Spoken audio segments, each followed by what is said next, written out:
Why do some speakers sound great? This is a juicy question from Tom in State College, Pennsylvania. Hi, Paul. I've been auditioning speakers and would like to know why you became immersed in some speakers and the music and begin to toe tap, while with others you just get left high and dry. Usually the electronics remain the same when auditioning a few speakers at the same dealer. I enjoy your posts and have learned a lot from them. Keep it up. Yeah, that's a really good question. And of course, speakers are very personal. I would say speakers are more personal than electronics by magnitude. And the reason, well, there's many reasons.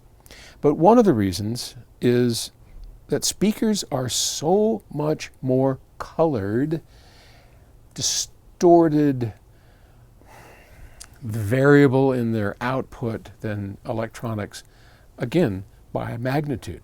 So what do I mean by colored? Well, the tonal accuracy of something is really important. And if I take an amplifier that has a tonal balance or a frequency response that's flat to within 1/10 of a dB from as low as I can hear to as high as I can hear, there's not going to be a lot of tonal, colorations or tonal differences. But if I take that same amplifier and I vary its frequency response within the band of my hearing by 2 or 3 dB, sometimes 4 or 5, that's huge. I mean, it's hard to describe how big that is. So that's what a speaker does. A speaker, you're lucky to have a speaker with 3 dB, maybe 4 dB of variability. And my mentor and my former partner, Arnie Nudell at Infinity, used to say, well, there's no getting around the fact that speakers are colored. They're variable. I mean, you're going to have these variations in drivers. It's just a very inexact science.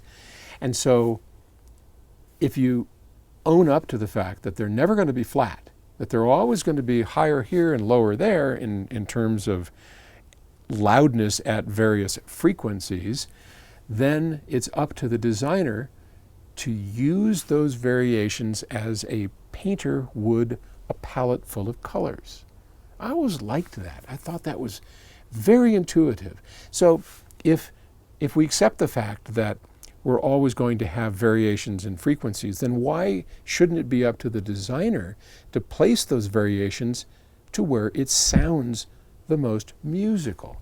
For example, if we're going to have variations in mid-bass, to where there's a lot of mid-bass or there's very little mid-bass, the difference in sound is going to be a very lean mid-bass, so that the chest areas are kind of up here in the top and talking up here, as opposed to down here in the chest, right? If you can hear, if my microphone's picking that up, here's kind of a chesty sound, and here is when it's kind of up into the top of my throat. The difference on a speaker is kind of the same. If my variations are more skewed towards a variation in the upper mid-ranges, then it's going to be kind of bright and lean in the bottom end. If I do the opposite, I might have a very robust mid-bass that's very pleasing to the ear and kind of a rolled off top end. That has a whole different sound to it. The same thing can happen in an orchestra. I mean, when you have a conductor and 100-piece orchestra, he'll have a sound that he likes. And conductors are known, look it up, conductors are known for the sound of their orchestra. How do they get that? I want the cellos and the bass to be a lot louder than the violins. You calm down a little bit, you bring it up. He's controlling the tonality of the orchestra in the same way that a speaker designer controls the tonality of the speaker. So what you have to do is learn about the likes and dislikes of the speaker designer or company that you're dealing with, and then start listening to their products. Like take PS Audio, for example. We like mid-bass.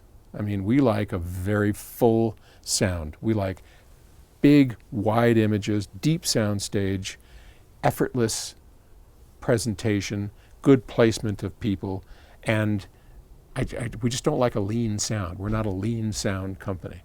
Now, you may not like that. There's other companies. B&W is great B&W, they're one of the largest speaker companies in the world. They have a very lean sound.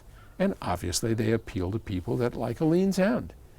When you get PS audio speakers, it's going to be a richer, more robust mid-bass. And some people may find that, it doesn't sound like music to me. Okay, fine. So that's what you want to look for. Find the kind of sound that you're looking for within the company, and that'll get you closer to where you want to be according to your own personal tastes. Okay?